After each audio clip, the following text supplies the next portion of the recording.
샌드위치 빵은 완전 진짜 빵은 아니에요. 물은 끓고 동시에 얼 수도 있어요. 바나나는 풀에서 자라는 산딸기류예요. 믿거나 말거나 말이죠. 하지만 물어볼게요.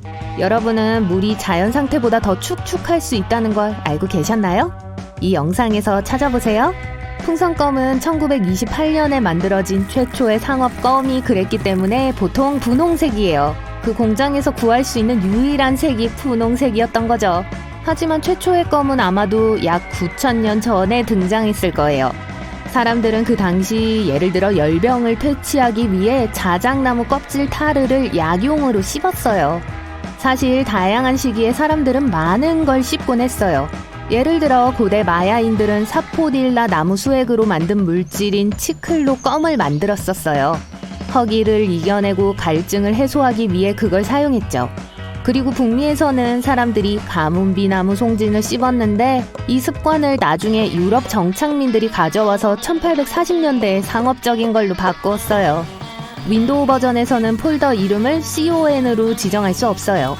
이는 PRN, AUX, NUL 등과 같은 일부 다른 문자 조합에도 적용돼요. 이건 운영체제 자체와 관련이 있어요. 거기서 데이터를 저장할 폴더를 만드는데 여러분이 이런 이름들로 폴더를 만들면 시스템이 헷갈려 할 거예요. 만약 가능한 한 모든 조합을 얻기 위해 카드 벌을 섞는다면 그것의 3분의 1을 해내기 위해 수십억 년을 보내야 할 거예요. 생각해보세요. 일반 카드에는 쉬운 2개의 카드가 있어요. 그리고 반복하지 않고 가능한 조합의 수는 8 곱하기 10의 67 거듭 제곱이에요. 조합을 반복하지 않고 카드를 초당 100번 섞어도 지금까지 우주가 존재한 시간에 수백 조가 걸릴 거예요. 간단한 종이 한 장을 103번 접으면 930억 광년 두께의 더미를 얻을 수 있는데 이건 관측 가능한 우주의 크기보다 더 크죠. 하지만 만약 여러분이 이걸 직접 확인해보기로 한다 해도 종이를 12번 이상 접을 수 없을 거예요. 그리고 그렇게 하려면 엄청나게 큰 종이가 필요한데 거의 1.6km에 맞먹죠. 일반 인쇄용지로는 그것보다 훨씬 더 적은 7번밖에 못할 거예요. 많은 슈퍼마켓에서 2개의 다른 빵 코너를 보게 될 거예요. 빵집과 베이커리. 그리고 거기엔 다른 종류의 빵들이 있죠. 더 가볍고 네모나고 대부분 미리 잘라져 있는 품종은 흰색 펜빵 또는 샌드위치 빵이라고 불리며 다른 하나는 그냥 빵이에요. 다른 점은 샌드위치 빵은 그 위에 무언가를 펴바를 수 있도록 특별히 만들어졌다는 거예요. 더 질긴 식감을 갖고 있어서 예를 들어 여러분이 땅콩버터를 바를 때 빵 조각들이 찢어지지 않고 모두 부서지지 않게 해주죠. 또 충분히 부드러워서 샌드위치를 깨물어도 식사를 엉망으로 만들지 않도록 내용물이 옆으로 흘러내리지 않게 해요. 마지막으로 흰색 펜빵은 첨가물 때문에 일반 빵보다 더 오래 가요. 집에서 일주일 정도 빵의 질감을 보존할 수 있게 해서 여러분의 피넛버터 젤리 샌드위치를 더 오래 즐길 수 있게 해주는 반면 전통적인 빵 종류는 다음날 상할 가능성이 있어요.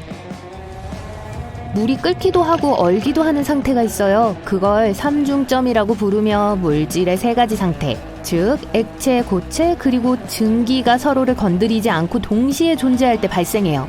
물의 경우 삼중점은 영하의 온도를 조금 넘는 온도와 0.006 기압의 대기압에서 발생해요. 트위터 로고에서 볼 수 있는 파란 새는 공식적인 이름이 있어요. 레리 더 버드이며 소셜 네트워크의 창시자는 보스턴 셀틱스의 전 NBA 농구 선수 레리 버드의 이름을 따서 이름을 지었어요. 만약 스마트폰 충전을 덜 자주 하면서 몇 푼이라도 아끼려고 했다면 제가 실망시켜드릴게요. 휴대폰 충전에는 아주 적은 양의 전기가 사용돼요. 그래서 여러분이 1년 안에 아낄 수 있는 최대 금액은 1,000원 미만이에요. 지프는 사실 줄임말이에요. 원래 GP 또는 일반 목적 차량이라고 불렸어요. 오늘날 우리가 알고 있는 브랜드가 된 건 훨씬 후의 일이에요. 바나나는 태양을 향해 돌기 때문에 구부러진 모양을 하고 있어요. 그나저나 바나나는 나무도 아니고 풀이에요. 다발은 아래로 자라지만 열매 자체는 태양을 향해 가고 싶어 하기 때문에 자라는 동안 약간 위로 구부러지는 거예요. 스포츠 의류를 만드는 데 사용되는 섬유인 스판덱스는 늘어난다라는 익스팬드라는 단어를 재배열해서 이름을 지은 거예요. 만약 여러분이 유튜브에 있는 모든 영상을 본다면 거기에 1000년을 소비해야 할 거예요. 그리고 그때쯤이면 새로 등장한 영상들 때문에 1000배는 더 늘어나겠죠. 여러분은 토마토가 엄밀히 따지자면 산딸기류라는 건 알고 있을 거예요. 그쵸? 자, 바나나, 고추, 수박, 그리고 가지도 마찬가지예요. 모든 화장품 포장에 뚜껑이 열려있는 작은 병 모양이 있어요. PAO, 개봉 후 유통기한이라는 이름으로 제품을 개봉한 후 얼마나 오랫동안 안전하게 사용할 수 있는지를 알려주는 거예요. 병에는 보통 숫자와 달을 나타내는 문자 M이 함께 있어요. 패키지를 언제 열었는지 정확히 기억해야지 3, 6, 9 또는 표시된 달이 얼마나 지났는지를 알 수 있죠. 전화잭에는 종종 서로 다른 구성 부품을 나타내는 여러 개의 고리가 있어요. 고리 하나는 모노 사운드, 고리 2개는 스테레오, 그리고 세 번째 고리는 이어폰에 마이크 기능이 내장되어 있다는 걸 의미해요. 삶은 달걀이 완전히 익었는지 알기 위해서는 그냥 조리대 위에서 돌리면 돼요. 달걀이 바로 넘어지지 않고 계속 돌면 다 된 거예요. 물을 사용하는 대신 소방관들은 젖은 물로 불을 꺼요. 물에 특수 습연제를 첨가해요. 보통 물에 있는 표면 장력을 감소시키는 화학물질이에요. 이게 물질을 물체에 더 잘 스며들게 하고 사방으로 더 잘 퍼지도록 도와줘요. 여러분이 씻으려고 샤워실에 들어갈 때 샤워 커튼은 가끔 너무 달라붙죠. 샤워 커튼 효과에 따르면 뜨거운 물이 커튼 뒤에 공기압을 낮춰요.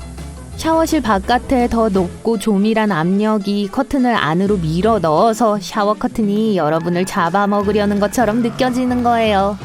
일반 쓰레기 봉투를 자세히 들여다보면 여러분은 아마 솔기가 뒤집혀 있다는 걸 알 수 있을 거예요. 사실 봉지를 열려고 흔들어서는 안 돼요. 봉지를 쓰레기통 위에 모자처럼 씌우고 봉지 중간을 통 안으로 밀어 넣어야 해요. 이렇게 하면 솔기가 있어야 할 안쪽에 있게 되죠. 만약 상자에서 초콜릿을 꺼내는데 어려움이 있었다면 그 주변에 작은 구멍을 보세요. 여러분을 돕기 위해 그곳에 있는 거예요. 사탕 바로 옆에 있는 구멍을 눌러주면 사탕이 쉽게 튀어나와요. 싱크대 상부의 추가 구멍에는 여러 가지 숨겨진 기능이 있어요. 우선 누군가가 수도꼭지 잠그는 걸 잊어버렸을 때 물이 넘치지 않아서 화장실이 물에 잠기지 않게 돼요. 두 번째로 물이 아래로 흐르도록 돕는 공기를 위한 탈출구를 제공하기 때문에 물이 더 빨리 빠져요. 많은 컵과 머그잔들에는 바닥에 일부러 만든 작은 홈이 있어요. 이건 식기세척기용으로 디자인된 거예요. 홈은 물을 흐르게 해서 여러분이 컵을 꺼낼 때 발에 물이 쏟아지지 않게 해줘요. 또한 이 홈들은 공기를 흐르게 해서 차가 뜨거워도 컵은 깨지지 않게 해줘요. 스테이플러 앞에 있는 모루라고 알려진 금속판을 자세히 보세요. 스테이플러를 뒤집고 모루를 반대로 돌려보세요. 이렇게 하면 기본적으로 스테이플러 설정을 임시로 변경할 수 있어요. 이 모드에서는 종이를 너무 세게 고정하지 않을 수 있어서 나중에 종이를 쉽게 분리할 수 있어요. 이 판은 배에 설치류가 타는 것을 막아주는 똑똑한 역할을 합니다. 쥐들은 보통 계류용 쇠사슬을 타고 배에 오르는데요. 이 판이 쥐의 크기에 딱 맞기 때문에 어떤 쥐도 배에 타서 여행을 떠날 수는 없을 거예요. 보석을 사면 종종 작은 주머니에 담겨오죠? 여기에는 사실 숨겨진 목적이 있습니다. 이 주머니는 변색을 막는 데 도움을 줘요. 대부분의 보석가게 사람들은 반지든 어떤 보석이든 원래 주머니에 넣는 것이 안전하다고 해요. 대부분의 슈퍼마켓에서는 오렌지를 그물망에 담아 팔죠?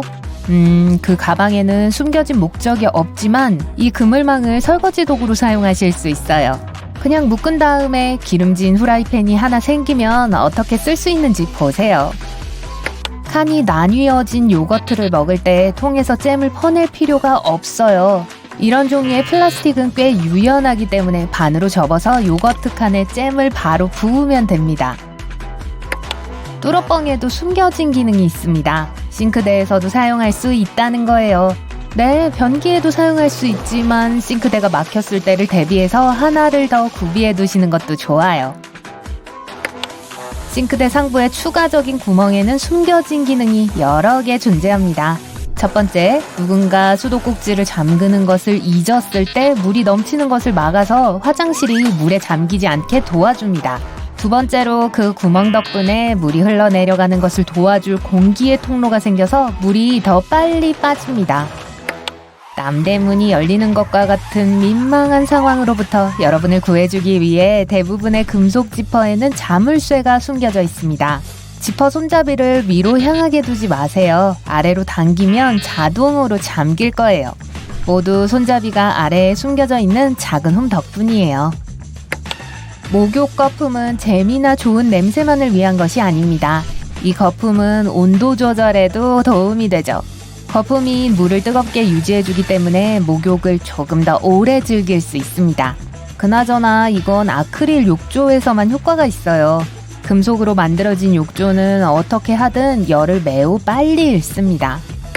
에스컬레이터 솔은 신발을 깨끗하고 윤이 나게 하기 위해 존재하는 게 아닙니다.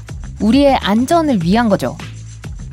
이 솔 때문에 사람들이 가장자리에 가까이 가지 못하게 되고 덕분에 긴 코트나 긴 바지가 에스컬레이터 틈에 끼지 않게 되는 거예요. 원래 골프공의 표면은 맨질맨질했어요. 그런데 많이 사용한 공이 새 공보다 더 잘 날아간다는 것을 선수들이 눈치챈 거죠. 그래서 골프공의 표면은 오돌토돌해지게 된 겁니다. 어느 시점부터 골프공 회사에서는 이 홈이 있는 공을 생산하기 시작했어요. 알루미늄 호일 박스를 보시면 옆에 누르실 수 있는 부분이 있을 거예요. 이 날개 덕분에 호일을 제자리에 유지하고 굴러떨어지지 않게 할 수 있어요. 그리고 이 날개 때문에 호일을 떼어내는 게 조금 더 쉬워지기도 합니다. 제리캔의 손잡이가 3개인 데는 이유가 있어요. 아주 똑똑한 디자인 요소죠. 혼자 들고 다닐 때는 중앙 손잡이만 사용해 무게를 고르게 배분하고 친구가 도와주고 싶어하면 각각 옆 손잡이를 잡으면 됩니다. 북미와 중앙 아메리카에서 사용되는 표준 플러그에는 평평한 뿔이 2개 달려 있습니다. 하지만 끝부분 근처에 구멍은 왜 있는 걸까요? 이 구멍 때문에 콘센트는 플러그가 느슨해지거나 소켓에서 빠지지 않도록 단단히 고정이 되는 거예요. 스틱형 데오드란트를 쓰다 보면 끝까지 쓸 수가 없어서 성가실 때가 있죠? 조금 더 남아있긴 한데 도통 닿지를 않잖아요. 자, 방법은 간단해요.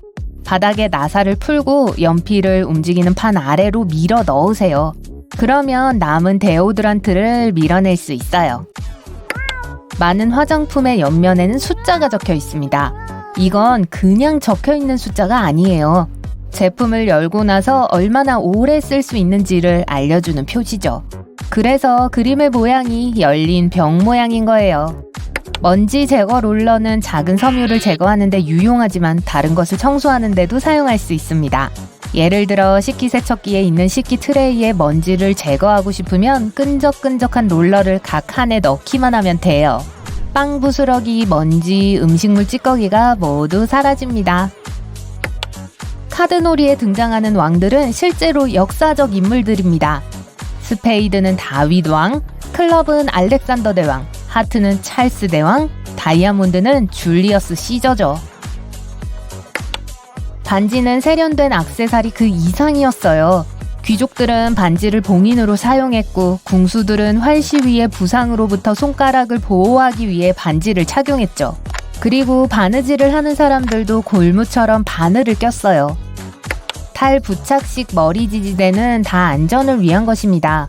지지대를 좌석에서 빼내면 꽤 튼튼한 막대 2개가 보일 거예요. 만약 차에 갇히게 되어버리면 이 막대로 창문을 부셔버릴 수 있습니다. 차량 대시보드의 주유 표식이 옆에 있는 작은 화살표는 차량의 어느 쪽에 연료 탱크 구멍이 있는지 보여줍니다. 렌터카를 주유해야 할 때 유용하겠죠? 아마 여러분께서는 샴푸를 항상 잘못 사용하고 있었을 거예요. 자, 알아야 할 중요한 사실은 샴푸를 머리카락에 직접 바르지 않는다는 거예요. 샴푸는 모근에만 발라야 합니다. 모근에서 나오는 거품만으로도 머리를 깨끗이 할 수 있어요. 넥타이를 제자리에 고정하기 위해서는 셔츠 깃의 뒷면에 있는 단추를 써야 합니다. 그렇지만 이 버튼은 요즘 유행하지 않는 가는 넥타이를 위해 디자인된 단추예요. 그래서 지금은 그저 디자인의 요소가 되어버렸습니다. 화장솜 팩에는 고리나 홀더에 걸 수 있는 끈이 달려 있습니다. 팩을 다시 열었다 닫았다 할 필요가 없어요. 아래를 보시면 선이 뚫려 있을 겁니다. 그 선을 따라 비닐을 찢고 매달린 팩에서 화장솜을 꺼내세요. 지우개의 빨간 부분은 연필용이고 파란 부분은 잉크용이라는 건 미신이에요. 사실 파란색 면은 두꺼운 종이에서 사용하시면 됩니다. 연필과 잉크에서 모두 효과가 있지만 종이가 정말 두꺼워야 할 거예요. 이 파란 면으로는 더 많은 것들을 할 수 있습니다. 보석을 닦거나 휴대폰의 액정처럼 전자제품을 청소할 수 있어요. 지워지지 않는 스티커 자국 때문에 짜증이 나신다고요? 여기에도 지우개를 쓰실 수 있어요. 긁힌 스웨이드나 벽에 묻은 먼지를 닦을 때도 도움이 됩니다. 막대 봉지를 열 때 가장자리를 찢을 필요는 없습니다. 올바른 방법은 가운데를 찢는 거예요. 별 차이가 없다고 할 수도 있겠지만 적어도 찢어진 종이 조각이 덜 생기잖아요.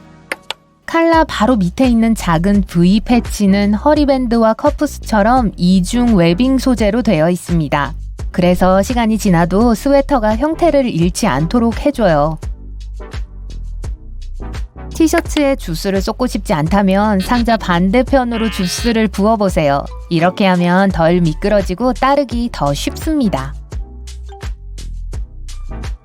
신선하고 부드러운 땅콩 버터를 즐기려면 병을 거꾸로 보관하세요. 이렇게 하면 기름이 항상 바닥에 머무르지 않고 병에 고르게 분배될 거예요. 네, 오븐 밑에 서랍이 있는 건 손님이 늦은 경우 음식을 따뜻하게 보관할 수 있다는 건 전에 들은 적이 있을 거예요. 이 서랍에서는 낮은 온도로 천천히 요리를 할 수도 있습니다. 자동 립 라이너와 아이 펜슬에는 때때로 샤프너가 함께 들어있는 경우가 있어요. 펜슬 뒷면의 뚜껑은 색깔만 보여주는 게 아니에요. 뚜껑을 뽑아보시면 펜슬을 깎을 수 있을 겁니다. 여러분의 장보기가 더 즐거워지도록 슈퍼마켓 카트에는 고리가 달려있어서 모든 물건을 더 잘 정리할 수 있도록 도와줍니다. 당근과 양파 옆에 있는 카트에 근사한 하얀 재킷을 놓고 싶진 않으시죠? 과일 스티커는 사과에 대한 모든 것을 말해줍니다. 첫 번째 숫자가 9인 5자리 숫자는 유기농 제품이라는 좋은 징조입니다. 3 또는 4로 시작하는 4자리 숫자는 전통적으로 농사를 지었다는 뜻입니다. 숫자가 8로 시작하고 5자리라면 그냥 선반에 놓아두는 게 좋을 거예요.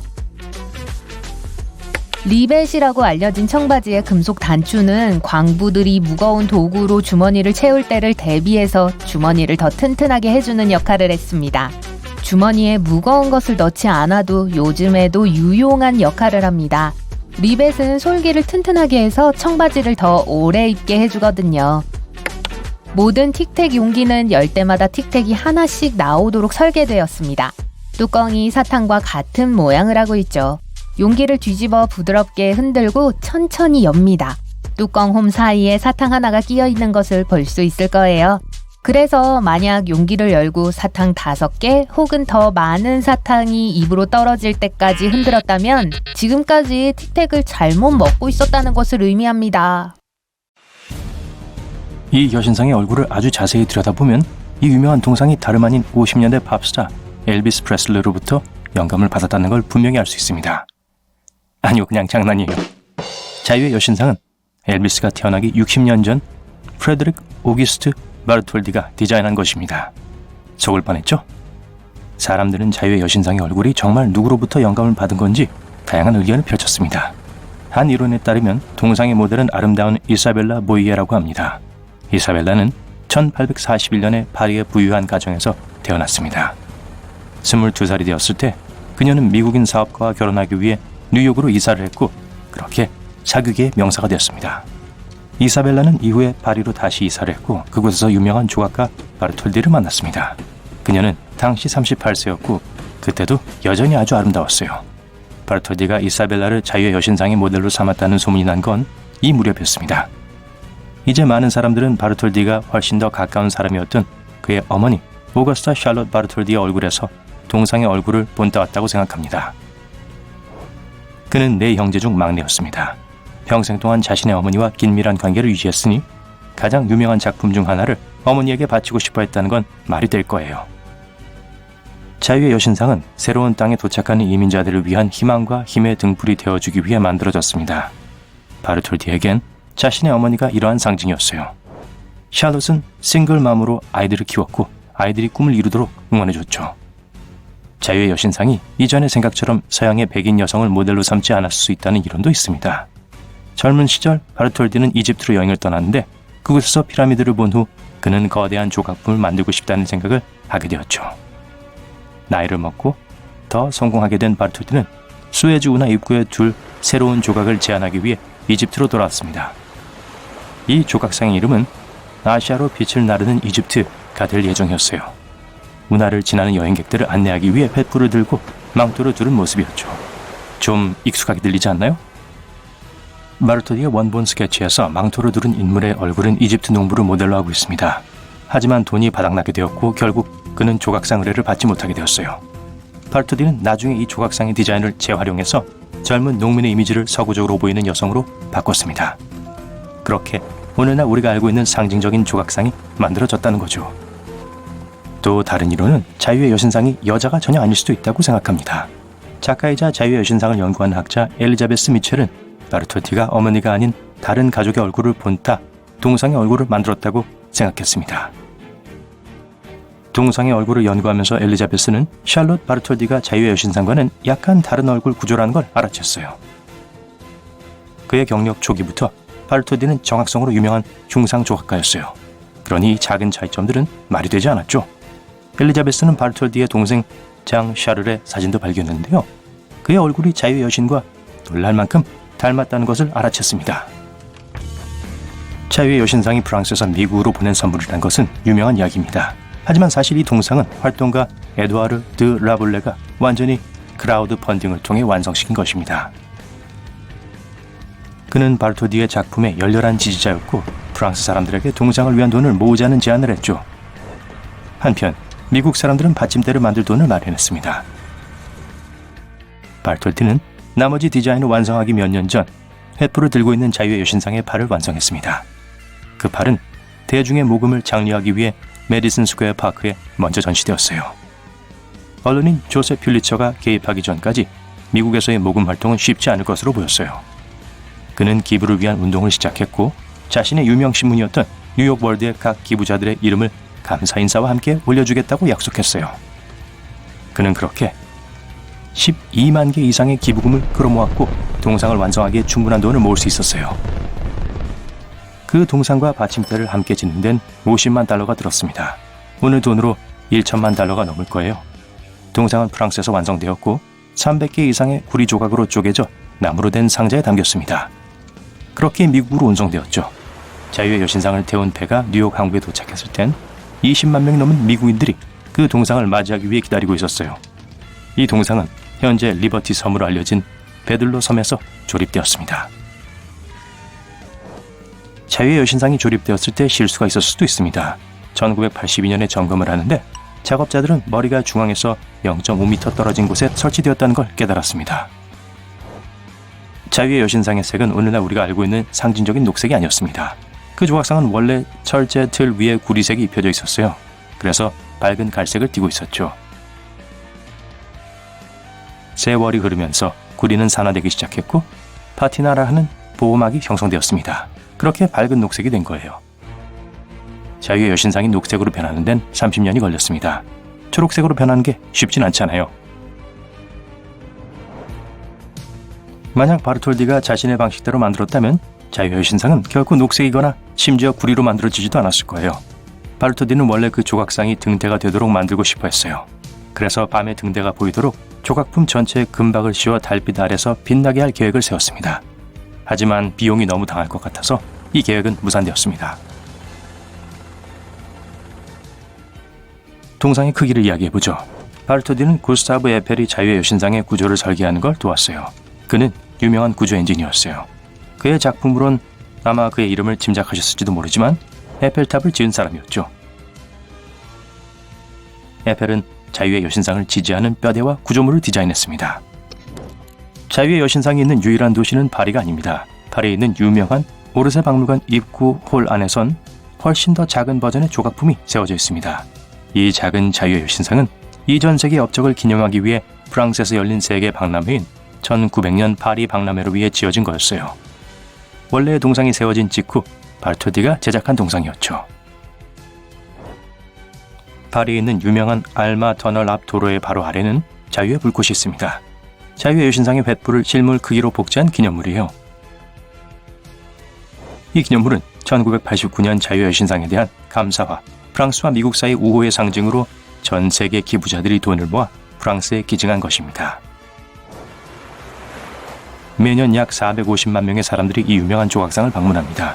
그에 비해 런던 아이에는 매년 약 375만 명의 사람들이 방문하죠. 그러니까 자유의 여신상은 세계에서 가장 인기 있는 관광 명소 중 하나일 거예요. 자유의 여신상을 구경하는 건 좋은 운동이 될 수 있어요. 방문객들은 왕관에 도달하려면 354개의 계단을 올라야 합니다. 저도 가봤는데 정말 멋져요. 왕관 안에는 25개의 창문이 있어 뉴욕시의 멋진 전경을 볼 수 있습니다. 그리고 여러분이 생각했던 것보다 훨씬 작을 거예요. 자유의 여신상의 왕관에 뾰족한 뿔이 7개 달려 있습니다. 어떤 사람들은 이 뾰족한 점이 세계 7대항과 대륙을 나타내며 보편적인 자유의 개념을 지니고 있다고 합니다. 어떤 사람들은 햇빛을 나타내는 거라고 생각했죠. 동상이 세워진 지 거의 100년 후에 자유의 여신상의 횃불은 업그레이드가 되었습니다. 1984년에 동상의 원래 횃불은 24캐럿짜리 금박으로 덮인 새 횃불로 교체되었어요. 이전부터 존재한 손상 때문에 안전을 이유로 성화는 관광객이 접근할 수 없는 유일한 공간입니다. 자유의 여신상은 때때로 이민자들의 어머니라고도 불립니다. 19세기에 900만 명이 넘는 이민자들이 미국에 도착했어요. 그들은 배를 타고 도착했는데 그들이 처음으로 보는 새로운 땅에는 자유의 여신상이 서 있었어요. 자유의 여신상이 처음 지어졌을 때 높이는 93m의 높이로 세계에서 가장 높은 철 구조물이었습니다. 물론 그 기록을 훨씬 뛰어넘은 구조물이 나왔습니다. 세계에서 가장 높은 빌딩인 두바이의 버즈 칼리파는 높이가 830m 이상이에요. 자유의 여신상보다 거의 9배나 더 높은 높이예요. 이 유명한 조각품은 또한 날씨에도 강합니다. 자유의 여신상은 지어진 이후 매년 약 600번씩 번개에 맞았다고 해요. 아주 운이 좋은 몇몇 사진작가들은 이런 순간들을 포착하기도 했어요. 그녀는 또한 허리케인, 변화무쌍한 바다, 수많은 폭풍에서도 살아남았습니다. 자유의 여신상은 바람에 흔들리도록 디자인되었어요. 강한 바람이 불 때 여신상은 어느 방향으로든 7cm 정도씩 흔들릴 수 있고 횃불은 12cm씩 흔들릴 수 있습니다. 저도 직접 해봤어요. 팔꿈치를 최대한 세게 꼬집어 보세요. 거의 고통이 느껴지지 않아요. 피부의 다른 부분들은 다양한 신경 말단을 가지고 있습니다. 우리 몸은 손상되면 위험한 곳일수록 통증에 더 민감하도록 설계됐어요. 몸의 주요 부분은 더 많은 신경 말단이 있어서 우리가 좀 더 경계하고 자신을 보호할 수 있습니다. 팔꿈치처럼 두꺼운 피부에는 통증 감지가 더 적어요. 무언가에 팔꿈치를 부딪혔을 때 느끼는 그 찌릿찌릿한 이상한 느낌을 말하는 게 아니에요. 마치 팔 전체가 감전된 것 같죠? 전혀 재밌다는 생각은 들지 않지만 그 부분을 퍼니본이라고 부릅니다. 퍼니본은 사실 뼈가 아니에요. 척추에서 시작해서 목으로 팔꿈치를 통해 그리고 손가락으로 가는 신경입니다. 진짜 이름은 척골신경이에요. 팔에 있는 3개의 주요 신경 중 하나이고 손끝에 감각을 제공하죠. 척골신경은 근육, 지방, 뼈에 의해 잘 보호됩니다. 하지만 이 신경이 노출되는 부분이 한 곳 있는데 거기가 바로 팔꿈치에 있는 퍼니본이에요. 다르긴 하지만 아킬레스 이야기의 실제 버전 같죠? 이제 퍼니본을 부딪혔을 때 왜 느낌이 다른지와 팔꿈치를 꼬집어도 아무 통증이 느껴지지 않는지 알게 됐어요. 다음 현상은 사회적으로 어색한 순간에 발생합니다. 항상 그런 건 아니에요. 짝사랑하는 사람이 칭찬을 할 때 발생할 수도 있으니까요. 얼굴 붉히는 걸 말하는 거예요. 사랑에 빠졌을 때 뱃속에서 정말로 나비가 퍼덕거리는지는 알 수 없어요. 하지만 확실한 사실은 우리가 얼굴을 붉힐 때 위벽도 빨갛게 변한다는 거예요. 네, 제가 봤어요. 위벽은 안에 있는 산으로부터 위벽을 보호하는 조직입니다. 얼굴을 붉힐 때 피가 피부 표면으로 올라가기 때문에 얼굴이 붉어져요. 위도 예외는 아니죠. 이건 감정의 변화에 대한 자연스러운 생리적 반응이에요. 위에 대한 얘기가 나와서 말인데 위액은 강철 테이블을 녹일 수 있는 능력이 있습니다. 위산이 내장기관을 녹여버리고도 남는다는 뜻이죠. 다행히도 위벽은 이런 일이 일어나는 것을 막아줍니다. 세 번째 사실은 우리가 어둠 속에서 빛날 수 있다는 거예요. 아직 불을 끄지 마세요. 맨눈으로는 볼 수 없으니까요. 반짝이는 인체의 이러한 비주얼은 초민감 카메라로 감지됩니다. 일본 과학자들은 인간의 생물 발광 이미지를 최초로 포착했어요. 오직 초민감 카메라만이 우리 몸이 아주 적은 양의 빛을 방출한다는 걸 보여줄 수 있습니다. 왜냐하면 이 빛은 사람의 눈이 감지할 수 있는 것보다 1000배나 약하기 때문이에요. 사실 모든 살아있는 생물은 세포 안의 화학 반응 덕분에 적은 양의 빛을 생산합니다. 인간이 이 목록에 새로 추가된 거예요. 연구원들은 며칠 동안 지원자들의 상체를 사진으로 찍었습니다. 결과는 방출된 빛의 양이 24시간 주기를 따른다는 걸 보여줬어요. 늦은 오후에 가장 높고 늦은 밤에 가장 낮아요. 게다가 가장 밝은 빛은 뺨, 이마, 목에서 발산됩니다. 흥미롭게도 이것은 열 카메라에 잡힌 가장 밝은 영역과 일치하지 않아요. 아침에 낮보다 키가 조금 더 크다는 걸 알고 있었나요? 네, 제가 측정해봤어요. 사실 이 키 차이는 중력과 관련이 있습니다. 중력은 우리가 하루 종일 일어서거나 앉을 때 척추와 무릎의 연골을 압박해요. 하지만 누워있을 때 척추는 압력을 덜 받고 이완됩니다. 그래서 밤새 침대에서 휴식을 취한 후 아침에 일어났을 때 키가 더 큰 거예요. 키의 차이는 2.5cm도 안 되니까 이 정보를 듣고 누가 더 키가 큰지 내기하지 마세요. 재미있는 사실은 임무를 마치고 돌아온 우주 비행사들은 보통 지구에서보다 키가 몇 센티미터 더 큽니다. ISS의 중력이 부족하기 때문이죠. 하지만 그 키가 유지되는 건 아니에요. 다시 지구에 도착했을 때 중력은 서서히 평소의 키로 밀어내립니다. 이제 이미 언급했던 기관인 피부로 돌아가 볼게요. 네, 피부는 장기예요. 사실 피부는 몸에서 가장 큰 기관입니다. 몸무게의 약 15%를 차지해요. 피부는 몸을 덮는 것 외에 어떤 일을 할까요? 중요한 기능을 수행해요. 예를 들어 외부의 물리적, 생물학적 피해로부터 우리 몸을 보호합니다. 게다가 과도한 수분 손실을 방지해요. 인간의 몸이 또 어떤 놀라운 사실을 숨기고 있는지 궁금하네요. 하지만 이제 동물의 세계로 넘어가겠습니다. 올빼미는 눈알이 없어요. 대신 안관이라고 불리는 걸 가지고 있습니다. 막대 모양의 눈은 인간의 안구처럼 눈 구멍에서 움직이지 않아요. 그래서 올빼미는 주위를 둘러보기 위해 몸 전체를 움직여야 해요.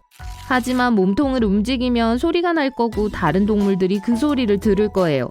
그래서 올빼미는 270도로 목을 돌릴 수 있도록 진화했고 아주 조용히 움직여요. 그럼 문제가 뭘까요? 야간 시력은 가능한 한 많은 빛을 얻기 위해 큰 각막을 필요로 합니다. 그래서 늘보 원숭이와 안경 원숭이 같은 대부분의 야행성 동물들이 큰 눈을 가지고 있는 거예요. 올빼미의 경우 약간 다르게 작용합니다. 머리가 작기 때문에 그렇게 큰 눈은 안에 들어갈 수 없을 거예요. 올빼미는 안구는 없지만 세 쌍의 눈꺼풀을 가지고 있어요. 한 쌍은 눈 깜빡임용, 한 쌍은 수면용, 마지막 한 쌍은 안관 청결 유지용입니다. 올빼미도 그걸 알고 있겠죠? 야행성 동물에서 우리에게 더 친숙한 동물로 넘어갈게요. 야옹! 고양이는 공기 중에서 향기를 맛볼 수 있는 추가 기관을 가지고 있습니다. 이 기관은 야콥슨 기관 또는 서골비 기관이라고 불립니다. 야콥슨 기관은 고양이의 비강 안에 위치하고 입천장으로 통해요. 이 기관은 뇌로 직접 이어지는 신경을 사용하여 특정 화학물질을 감지할 수 있습니다. 하지만 보통의 냄새가 아니에요. 야콥슨 기관의 냄새 수용체는 일반적인 냄새를 잡기 위해 설계된 것이 아닙니다. 냄새가 전혀 없는 화학물질을 탐지해요. 즉, 고양이는 감지할 수 없는 냄새를 감지할 수 있어요. 이것뿐만이 아니에요. 야콥슨 기관은 후각을 증가시킵니다. 예를 들어 아기 고양이들이 엄마의 젖을 찾아야 해요. 2마리의 어미 고양이와 4마리의 아기 고양이가 있다고 상상해보세요. 아기 고양이들은 후각의 도움으로 엄마와 다른 고양이를 구별할 수 있어요. 두 사람이 만났을 때 서로의 바디 랭귀지를 평가합니다. 고양이들은 보통 서로의 머리를 냄새 맡아요. 이 인사 방법은 페로몬을 방출하고 한 고양이에 대해 다른 고양이에게 많은 것을 알려줍니다. 다른 고양이가 어떤 음식을 좋아하거나 건강한지 아닌지를 알 수 있어요. 심지어 다른 고양이가 행복한지 우울한지도 알 수 있어요. 다 야콥슨 기관 덕분이에요.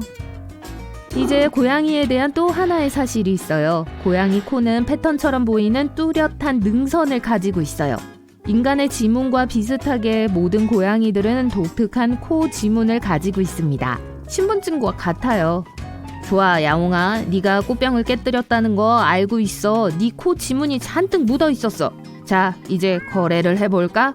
DVD를 씹어놓은 그 개에 대해 알고 있는 걸 말해봐. 애견 애호가 여러분도 잊지 않았어요. 아마 들어봤을 만한 얘기가 있어요. 개가 생맹이라는 거죠. 사실이 아니에요. 개가 감지할 수 있는 색의 범위는 인간이 볼 수 있는 스펙트럼에 비해 제한적인 건 사실입니다.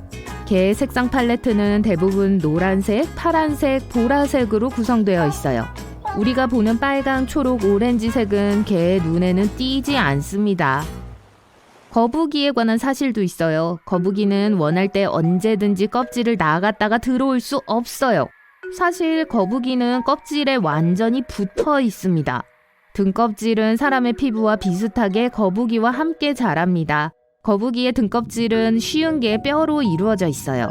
또한 척추와 갈비뼈가 있는 골격을 포함해요. 그래서 어디든 껍질을 가지고 가요. 마치 떼어놓고 갈 수 없는 캠핑카처럼요. 감자칩 봉지를 열었는데 반쯤 비어있어요. 낙관론자라면 반이 차있다고 하겠지만요. 약간 짜증이 나요.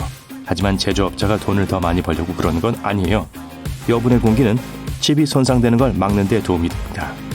만약 봉지가 꽉 찼다면 운송 중에 모두 부서져서 부스러기만 잔뜩 들어있을 거예요.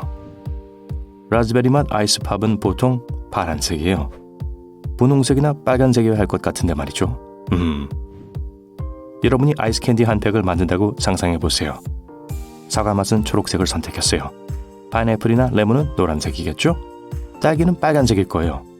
체리는 잠깐 또 빨강색이네요. 수박은요? 빨강. 그리고 라즈베리도 네, 빨강이에요.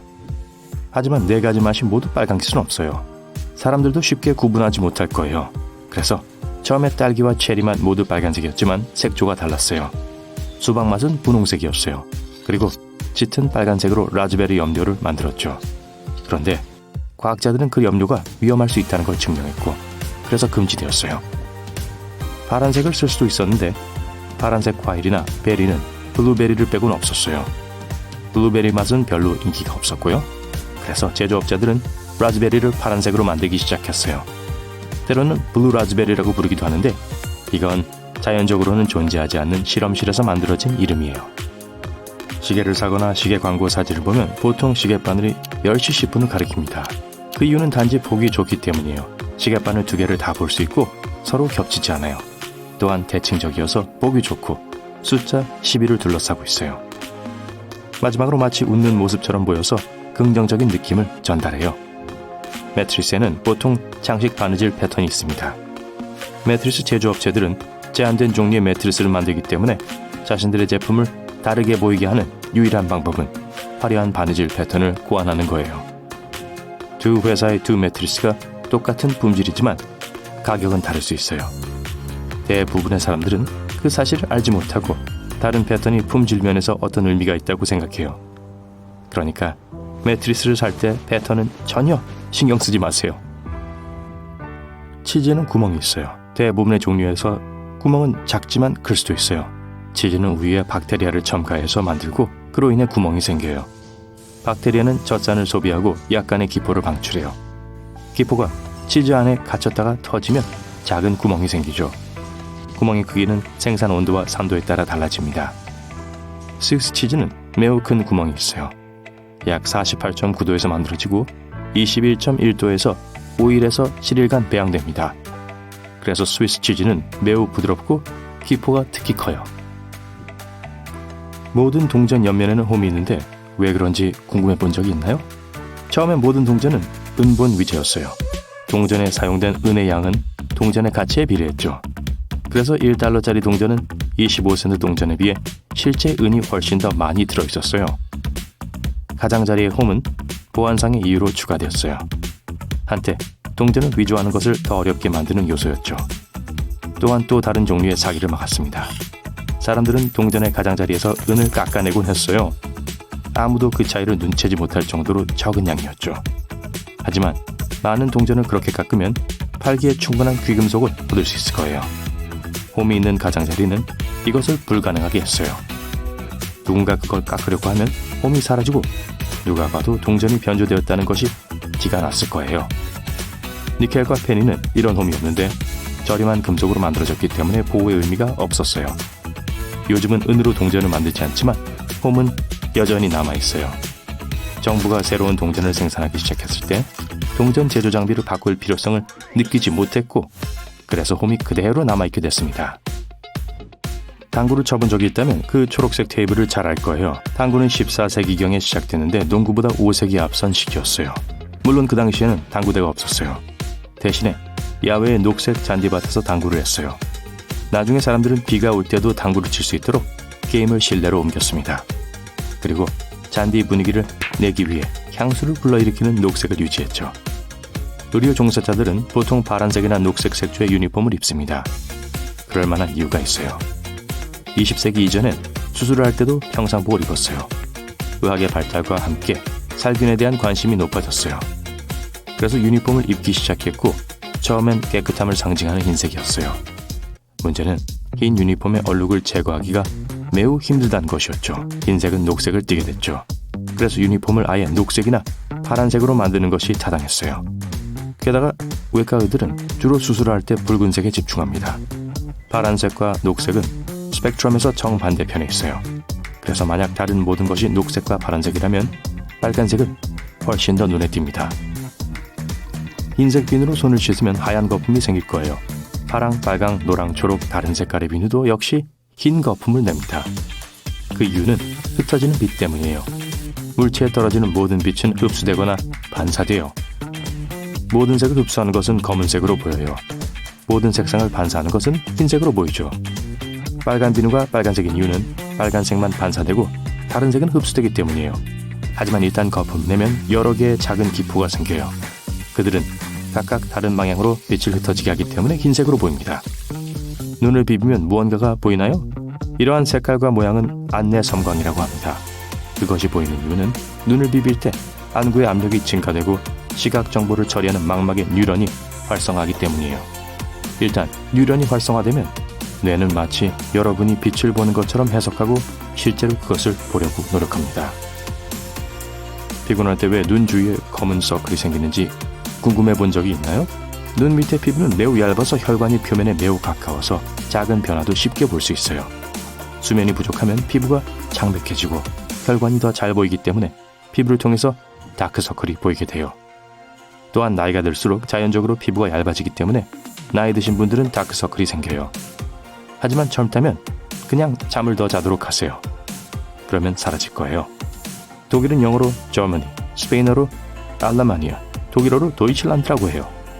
세 개의 다른 나라처럼 들리지만 같은 나라죠.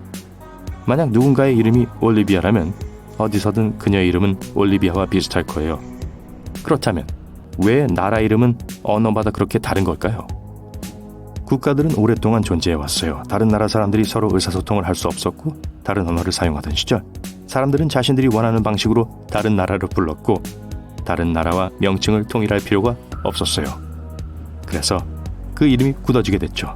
알레만이라는 독일 부족이 한때 현재 스위스에 살았기 때문에 스페인 사람들이 이 땅을 알레마니아라고 부르기 시작한 것 같아요. 그러고 나서 독일이 통일되었고 스스로를 도이칠랜드라고 불렀어요. 영어에서 대명사 I는 항상 대문자로 씁니다. 심지어 언어학자들도 그 이유를 확실히 알지 못해요. 적어도 아직까지는요. I는 독일어의 이히에서 유래됐어요. 시간이 지나면서 이히는 ik으로 나중에는 I로 진화했어요. 어떤 사람들은 소문자 I가 문장에서 너무 하찮게 보였고 혼자 쓸 때 더 잘 구별되도록 대문자로 쓰기 시작했다고 주장합니다. 비하인드 영상을 본 적이 있다면 매 장면 전에 클래퍼보드를 부딪히는 걸 봤을 거예요. 이 소리는 편집 단계에서 큰 도움이 돼요. 필름과 오디오는 따로 녹음된 후에 나중에 합쳐집니다. 클래퍼보드는 촬영 장면의 맨 처음에 짧게 소리를 내서 오디오를 추가하기 위해 장면이 어디서 시작되는지를 더 쉽게 찾을 수 있어요.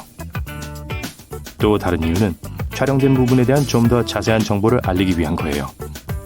해당 장면에 대한 정보, 테이크 숫자, 촬영 날짜, 카메라 각도 그리고 다른 중요한 정보를 클래퍼보드에 추가하면 나중에 수백 개의 비디오 조각을 더 쉽게 살펴볼 수 있어요.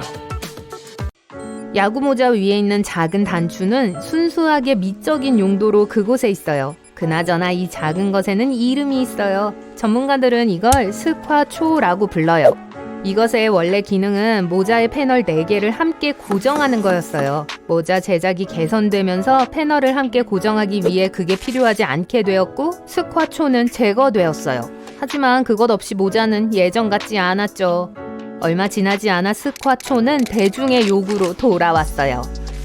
원래 하이힐은 갈라와 무도회를 위한 게 아니었어요. 10세기에 평평한 밑창으로는 말타기가 꽤 힘들었고 많은 기수들의 발이 등자에서 끊임없이 떨어졌어요. 하이힐은 그 문제를 해결하는 데 도움이 됐어요. 그걸로 그립이 훨씬 더 강하게 안정되어졌고 인기도 많아졌죠. 세련된 의상에 어울리는 패션 액세서리가 되는 데는 오래 걸리지 않았어요. 유명한 사람들은 이걸 신고 있지 않은 모습을 보이고 싶어 하지 않죠. 화려한 굽을 신고 말을 타는 건 고급 스포츠카를 소유하는 것과 같아요. 처음에 힐은 남자들이 주로 신었지만 17세기에 여성들이 이 상징적인 트렌드를 신기 시작했어요. 그 일의 가장 큰 사건 중 하나죠. 고대 로마에서는 소금이 너무 귀해서 사람들은 그걸 백색의 금이라고 불렀어요. 찌는 듯한 더위와 냉장고가 없는 곳에서 소금의 목적은 주로 고기와 생선을 보존하는 거였어요. 보너스로 소금은 모든 걸 더 맛있게 만들었어요. 라틴어로 소금인 쌀은 급여를 지불하는 데 돈 대신 쓰이기도 했어요. 여기서 월급이라는 셀러리라는 단어가 유래되었어요. 쌀은 인류 역사상 가장 오래된 재배식품이에요. 야생 풀로서의 기원은 약 15,000년 전 동남아시아의 작은 계곡에서 시작되었어요. 오늘날 이것은 35억 명의 주식 및 인기 재료로 전 세계적으로 소비되고 있죠. 휴대폰 카메라나 노트북을 통해 쓰는 영상통화가 없는 세상은 상상하기 어려울 거예요. 기술로 재택근무와 같은 혁신적인 기술 개발에 도움을 주었어요. 하지만 영상통화의 본래 목적은 오늘날 우리가 쓰는 방식과는 거리가 있어요. 이 기술은 커피가 아직도 주전자 안에 있는지 확인하기 위해 도입됐어요. 1993년 케임브리지 대학의 연구원들은 커피 한 잔을 마시기 위해 휴식을 취했을 때 주전자가 비어 있다는 걸 발견하고는 좌절감을 느꼈어요. 그래서 그들은 그걸 감시하는 장치를 발명했고 컴퓨터에 커피 주전자의 실시간 스트리밍을 제공하는 카메라를 연결했죠. 이 연구원들 덕분에 우리는 이제 잠옷을 입고 일할 수 있어요. 우리는 알버트 아인슈타인의 다양한 업적을 알고 있지만 그가 공동 발명한 걸 간과한 게 있어요. 그의 학생들과 함께 아인슈타인은 변형된 냉장고를 발명했어요. 오늘날 우리가 쓰는 것과는 달라요. 1920년대에 냉장고는 독가스를 생산해서 별로 안전하지 않았어요. 아인슈타인은 전기를 필요로 하지 않고 움직이는 부품이 없고 작동하는 열원만을 필요로 하는 더 안전한 버전을 만들고 싶어 했어요. 불행하게도 충분한 자금이 없었기 때문에 프로젝트는 중단됐죠. 1950년대 후반 전기 냉장고가 인기를 끌었어요. 하지만 2008년 옥스포드 대학의 엔지니어들이 이 복고풍 디자인을 부활시켰어요. 아직도 그걸 연구하고 있지만 일단 완성되면 아인슈타인 냉장고는 전기가 없는 시골 지역과 자급자족하며 살고 싶어하는 사람들에게 유용하게 될 거예요. 저 무작 위로 되어 있는 쿼티 디자인은 작업을 더 쉽게 만들어주지 않아요. 1870년대에 크리스토퍼 스콜스는 타이핑 속도가 2배나 빠른 걸 보장하는 레이아웃을 발명했어요. 하지만 자주 쓰이는 문자가 서로 옆에 있어서 너무 빨라져서 기계들이 끊임없이 걸렸어요. 그래서 그는 쿼티 디자인을 개발했어요. 이건 타이피스트들이 독수리 타법을 쓰도록 만들었어요. 이런 식으로 그들은 문자를 찾아보고 검지로 천천히 타이핑했어요. 키보드는 오늘날에도 변함이 없으며 전 세계의 사람들은 그렇게 키보드에 적응했죠. 신발끈의 플라스틱 끈은 아글렛이에요. 그리고 사람들은 고대 로마부터 그걸 써왔죠. 물론 그 당시에는 플라스틱이 없었기 때문에 그 아글렛들은 돌, 유리 또는 심지어 금속으로 만들어졌어요. 돈이 많은 사람들은 노쇠나 은과 같은 귀금속으로 신발을 장식할 수 있었죠. TV와 리모컨 중에 어느 게 먼저 생겼죠? 원격 작동 기술은 수십 년 더 오래됐어요. 니콜라 테슬라는 전파로 기계 장치를 제어하는 기계를 만들었어요. 처음에는 원격 조종 보트를 통해 전파 입출력 작동 장치를 작동시키는 아이디어를 팔려고 시도했지만 잠재적인 구매자들은 관심이 없었어요. 그는 시대를 훨씬 앞섰는데 1956년에 마침내 리모컨이 텔레비전에 사용됐죠. 엔지니어 퍼시 스펜서는 1945년 우연히 뭔가 굉장한 걸 발명했어요. 그는 초기 레이더 시스템에 사용된 새로운 진공관인 마그네트론을 연구하고 있었어요. 프로젝트를 진행하는 중 주머니에 있던 초콜릿이 녹았다는 걸 발견했어요. 마그네트론의 가열 잠재력을 깨닫고 그는 팝콘으로 변한 옥수수 알맹이에 그걸 써봤어요. 그러고 나서 달걀로 시험을 해봤지만 상황이 너무 지저분해졌어요. 그래서 일단 노른자를 닦아내고 그는 에너지를 내부에 보관할 금속 상자를 만들었어요. 그렇게 최초의 전자레인지가 탄생하게 됐죠. 1733년 영국의 한 공작이 건축가 윌리엄 켄트에게 자신들의 아이들을 위한 여행장치를 만들어달라고 요청했어요. 윌리엄은 수락을 하고 최초의 유모차를 만들었지만 아무도 그걸 밀 필요가 없었어요. 손잡이 대신 마차처럼 만들어져 염소나 작은 조랑말이 끌었어요. 가격이 비싸서 몇 대만 만들어졌죠. 100년 이상 지난 1848년에 미는 손잡이가 달린 최초의 유모차가 출시되었고 가격이 더 저렴해졌어요. 경찰은 종종 도넛과 연관이 있죠? 그리고 왜 그런지는 사실 이유가 있어요. 1950년대 미국에서 야간 근무를 하는 경찰관들은 야식을 먹을 때 문 연 곳을 찾는 걸 어려워했어요. 이때 도넛 가게들은 가족에 의해 운영되었어요. 그들은 다가오는 날을 위해 신선한 도넛을 제공하면서 밤새도록 열심히 일했죠. 상점은 밤에 취약해 둘은 완벽한 상호관계를 이뤘는데 경찰에게는 음식물을, 상점에는 추가적인 보호를 해줬죠. 뽁뽁이 포장지는 긴장 완화에 좋은 원천이며 섬세한 포장에도 도움이 되죠. 1957년 두 엔지니어가 두 개의 샤워 커튼을 접착제로 붙여서 사이에 기포를 가뒀어요. 이게 최초의 뽁뽁이가 만들어진 방법이에요. 그들이 찾고자 한 결과는 일종의 질감이 있는 벽지였어요. 하지만 시장에서 잘 팔리지 않았어요. 얼마 후 그들은 그걸 온실용 단열재로 팔려고 했어요. 그리고 또다시 실패했어요. IBM에서 섬세한 컴퓨터 부품을 선적해야 했던 1960년에 모든 게 바뀌었어요. 뽁뽁이 포장지는 완벽했고 그들은 계속해서 협력했죠. 폰으로 지도를 사용하는 게 길을 찾는 훨씬 더 쉬운 방법이 되었지만 한때는 오래된 소형 지도가 유일한 선택사항이었기 때문에 경쟁력 있는 산업이 탄생됐었죠. 경쟁이 너무 심해서 지도 제작자들은 경쟁자들이 훔치는 걸 막기 위해 지도에 유령 정착지를 그려놓기도 했어요. 이 가짜 마을은 저작권 덫이라고 불렸어요. 하지만 이 가짜 정착지들 중 하나가 실제가 됐어요. 뉴욕의 아글로는 제너럴 드래프팅 컴퍼니에 의해 지도에 그려졌어요.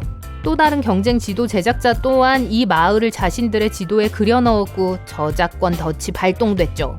하지만 법정에서 1950년에 상점이 실제로 그곳에 세워졌다는 걸 발견했어요. 그리고 주인은 지도를 보고 아글로가 실제 지역이라고 생각해서 그 이름을 따서 가게 이름을 지었던 거예요. 그래서 불법적인 것이 없었는데 엄밀히 말해 그 잡화점 덕분에 아글로가 진짜가 됐기 때문이죠. 1943년 일리노이에서 온 베스타 스타우트는 소포를 고정하는 작업을 하고 있었어요. 그녀는 비에 젖으면 떨어져 나가는 형편없는 종이 테이프에 실망했어요. 그래서 상사에게 방수 테이프를 만들어 달라고 부탁했어요. 그녀의 요청은 무시되었지만 그녀는 더 나은 테이프를 만드는 방법에 대한 아이디어를 담아 루즈벨트 대통령에게 편지를 썼어요. 그녀는 자신의 컨셉을 설명했을 뿐만 아니라 세부적인 디자인도 제공했죠. 루즈벨트는 이 아이디어를 승인했고 변경을 명령했어요. 그 새 테이프는 화물 운송에 아주 큰 도움이 되어 모든 사람들이 그걸 원했고 그래서 철물점에서 팔기 시작했어요. 1950년대 많은 사람들이 그걸로 에어 덕트를 감쌌고 그때부터 교묘하게 덕트 테이프라는 이름이 붙었어요. 그래도 끈적끈적한 쪽의 접착제가 춥고 더운 온도에 적합하지 않아 테이프가 떨어졌어요. 그럼에도 불구하고 사람들은 거의 모든 것에 이 테이프를 계속 쓰고 있어요.